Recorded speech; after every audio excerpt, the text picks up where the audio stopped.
أعوذ بالله من الشيطان الرجيم بسم الله الرحمن الرحيم رب اشرح لي صدري ويسر لي أمري واحلل عقدة من لساني يفقهوا قولي السلام علیکم ورحمۃ اللہ وبرکاتہ۔ آج کی ہماری صورت ہے سورہ فصلت۔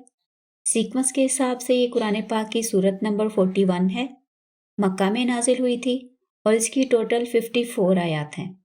اسے سورہ حامیم سجدہ بھی کہا جاتا ہے۔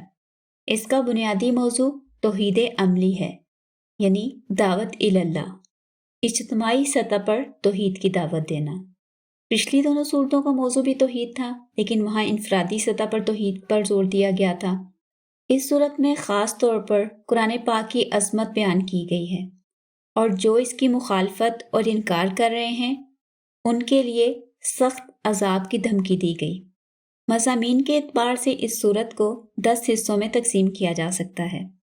پہلا حصہ آیت نمبر 1 سے 8 تک، جس میں قرآن کے اوصاف اور نبی صلی اللہ علیہ وآلہ وسلم کو کافروں کی مخالفت پر تسلی دی گئی۔ آیت نمبر 9 سے 18 تک دوسرا حصہ، جس میں توحید کے دلائل دیے گئے اور پچھلی قوموں کے جھٹلانے پر ان کا انجام واضح کیا گیا۔ تیسرا حصہ آیت نمبر 19 سے 24 تک، جس میں قیامت کے دن کے حالات واضح کیے گئے اور گناہ گاروں کے عذاب کی گواہی کا ذکر ہے۔ چوتھا حصہ آیت نمبر 25 سے 29 تک، جس میں شیطان سے دوستی اور قرآن کا انکار کرنے والوں کا برا انجام بتایا گیا۔ پانچواں حصہ آیت نمبر 30 سے 35 تک، جس میں ایمان لانے کے بعد ثابت قدمی پر جنت اور فرشتوں کے ساتھ کی خوشخبری ہے، اور صبر کرنے والوں کا اخلاق اور صفات واضح کی گئی۔ اس کے بعد اگلے حصہ میں آیت نمبر 36 سے 40 تک شیطانی وسوسوں سے بچنے کا طریقہ بتایا گیا اور کائنات میں اللہ کی قدرت کی نشانیاں اور منکرین کا انجام واضح کیا گیا۔ اس کے بعد اگلا حصہ آیت نمبر 41 سے 44 تک، جس میں نبی صلی اللہ علیہ وآلہ وسلم کو تسلی دی گئی اور اعلیٰ صفات والے قرآن کا ذکر ہے اور کافروں کے انکار کا سبب بتایا گیا۔ اگلا حصہ آیت نمبر 45 سے 48 تک، جس میں اللہ کے عدل و انصاف اور لامحدود علم کی طرف اشارہ ہے۔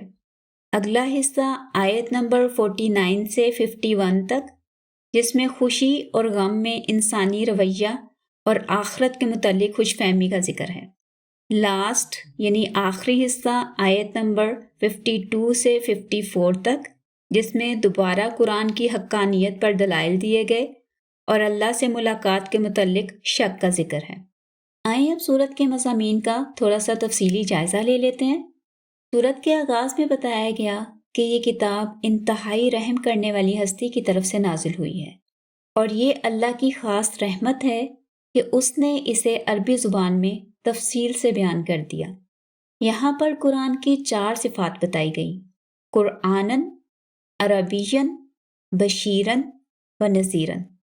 قرآناً کا مطلب ہے بہت زیادہ پڑھی جانے والی، عربیاً عربی زبان میں، بشیراً خوشخبری دینے والی، نذیراً وارننگ دینے والی۔ لیکن اس کے باوجود کافروں کی اکثریت اس کی طرف توجہ نہیں کر رہی، بلکہ وہ سن ہی نہیں رہے۔ پھر رسول صلی اللہ علیہ وآلہ وسلم کے ذریعے مومنوں کو توحید پر قائم رہنے اور اللہ سے استغفار کی تلقین کی گئی اور شرک کرنے والوں پر لعنت کی گئی۔ اس کے بعد زکوٰۃ نہ دینے والوں کے متعلق وضاحت ہے کہ یہ ایسے لوگ ہیں جو آخرت پر یقین نہیں رکھتے۔ ان کے برعکس ایمان لانے اور نیک عمل کرنے والوں کے لیے نہ ختم ہونے والے اجر کی خوشخبری دی گئی۔ اگلی آیات میں زمین و آسمان کی تخلیق کے حوالے سے تفصیل آئی ہے۔ پھر کافروں کو خبردار کیا گیا کہ اگر تم نے رسول صلی اللہ علیہ وآلہ وسلم کی مخالفت اور تکذیب کی روش نہ چھوڑی تو تمہارا انجام بھی قوم عاد اور سمود جیسا ہوگا، جن پر اللہ کی طرف سے عذاب نازل ہوا تھا۔ بعد کی آیات میں قیامت کے حالات کے بارے میں تذکرہ ہے کہ اس دن حق کی مخالفت کرنے والوں کے اپنے اعضاء جیسے کان، آنکھیں اور جلد ان کے خلاف گواہی دیں گے، اور پھر انہیں جہنم میں داخل کر دیا جائے گا۔ مطلب اللہ کی عدالت میں گواہوں اور ثبوتوں کی بنیاد پر انصاف کے سارے تقاضوں کے مطابق فیصلہ کیا جائے گا اور کسی پر ذرہ برابر بھی ظلم نہیں ہوگا۔ اور پھر وہ اس آگ پر چاہے صبر کریں یا معافی اور توبہ مانگیں، ان کے لیے برابر ہوگا۔ ان کا انجام بھی ان کے جیسے کام کرنے والے پہلے انسانوں اور جنوں کی جماعت جیسا ہوا۔ سب کے سب برباد ہو گئے اور ہمیشہ کی آگ میں داخل کر دیے گئے۔ وہاں پر یہ ایک دوسرے کو برا بھلا کہیں گے، بلکہ کچھ لوگ تو اپنے بہکانے والوں انسانوں اور جنوں کے حوالے سے اللہ سے ریکویسٹ کریں گے کہ اے ہمارے رب، ہمیں وہ لوگ دکھا دیں تاکہ ہم انہیں اپنے پیروں تلے رون دیں جن کی باتوں کی وجہ سے انہوں نے حق کی دعوت کو ٹھکرایا تھا۔ اس کے برعکس حق پر قائم رہنے والوں کو خوشخبری دی گئی کہ ان پر فرشتے نازل ہوتے ہیں، اس دنیا میں بھی انہیں حوصلہ دیتے ہیں اور آخرت میں بھی ان کے ساتھی ہوں گے اور انہیں جنت کی بشارت دیں گے۔ وہاں پر ان کا جو دل چاہے گا، جس چیز کی وہ ڈیمانڈ کریں گے، وہ انہیں ملے گی۔ یہ بخشنے اور رحم کرنے والے رب کی مہمانی ہوگی۔ اس کے ساتھ ہی اللہ کی طرف بلانے والے لوگوں کی تعریف کی گئی اور انہیں برائی کے جواب میں بھلائی کرنے کی تلقین کی گئی کہ اس طریقے سے آپ کے دشمن بھی آپ کے دوست بن جائیں گے، اور یہ کام صرف صابر اور بہت نصیب والے لوگ ہی کر سکتے ہیں۔ اور اگر کبھی شیطان تمہارے اندر کوئی وسوسہ پیدا کرے تو فوراً اللہ کی پناہ میں آ جایا کرو، کیونکہ اللہ تعالیٰ سب کچھ سننے والا اور سب کچھ جاننے والا ہے۔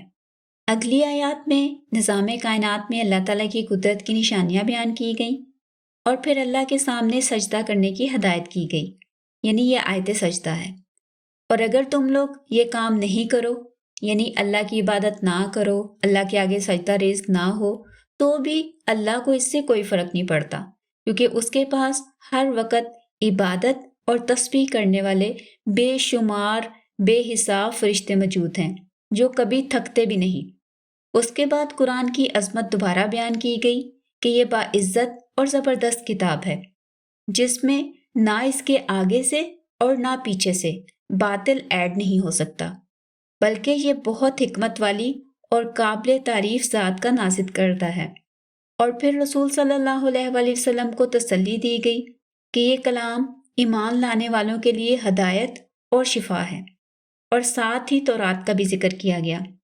اس کے بعد دوبارہ قیامت والے دن کے احوال بیان کیے گئے کہ اس دن مشرکوں سے ان کے شریک گم ہو جائیں گے، جیسے کہتے ہیں کہ ان کے ہاتھوں کے طوطے اڑ جائیں گے۔ اس وقت انہیں کچھ سمجھ نہیں آئے گی اور انہیں پتہ چل جائے گا کہ ان کے بچنے کی کوئی جگہ نہیں۔ اگلی آیات میں انسان کی فطرت بتائی گئی کہ جب اسے کوئی تکلیف آتی ہے تو یا تو مایوس ہو جاتا ہے اور یا پھر لمبی لمبی دعائیں کرنے لگتا ہے، اور اگر ہم اسے اپنی رحمت کا مزہ چکھا دیں اور اسے نعمتوں سے نواز دیں تو تکبر کرنے لگتا ہے، بلکہ آخرت کا ہی انکاری ہو جاتا ہے۔ ایسے لوگوں کے لیے شدید عذاب کی وعید سنائی گئی۔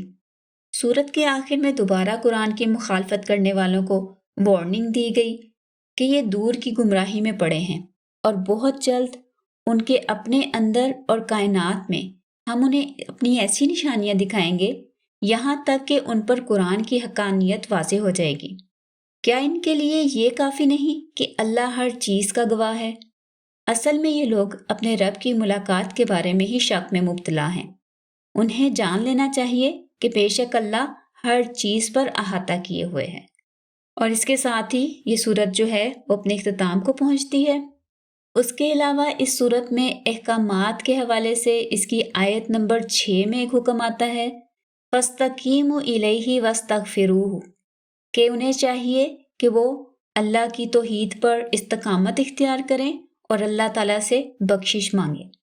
پھر اس کے بعد ایک حکم آتا ہے آیت نمبر 34 میں، ادفع باللتی ہی احسن، کہ جو لوگ آپ کے ساتھ برا سلوک کرتے ہیں ان کو آپ رسپونس کریں بہترین سلوک کے ساتھ، یعنی ان کو بہترین ٹریٹ کریں۔ پھر اس کے بعد آیت نمبر 36 میں ایک حکم آتا ہے، فاستعذ باللہ، کہ اگر شیطان تمہارے اندر کوئی وسوسے پیدا کرے تو اللہ کی پناہ مانگ لیں، اللہ کی پناہ میں آ جائیں۔ پھر آیت نمبر 37 میں ہے وَاسْجُدُوا لِلَّهِ، کہ اللہ کے آگے سجدہ کریں، یعنی اللہ کی عبادت کریں اور اس کے آگے جھک جائیں۔ سجدہ کرنے سے ایک مراد یہ بھی ہے کہ اپنے آپ کو اللہ کے احکامات کے آگے جھکا دیں، اور دوسرا فزیکلی عبادت کے حوالے سے۔ تو یہ تھی ہماری سورہ فصلت کا خلاصہ اور اس کے کچھ اہم پوائنٹس۔ اس کے ساتھ ہی اپنا آج کا لیسن کمپلیٹ کرتے ہیں۔ سبحانک اللہم و بحمدک، نشہد ان لا الہ الا انت ونستغفرک ونتوب الیک۔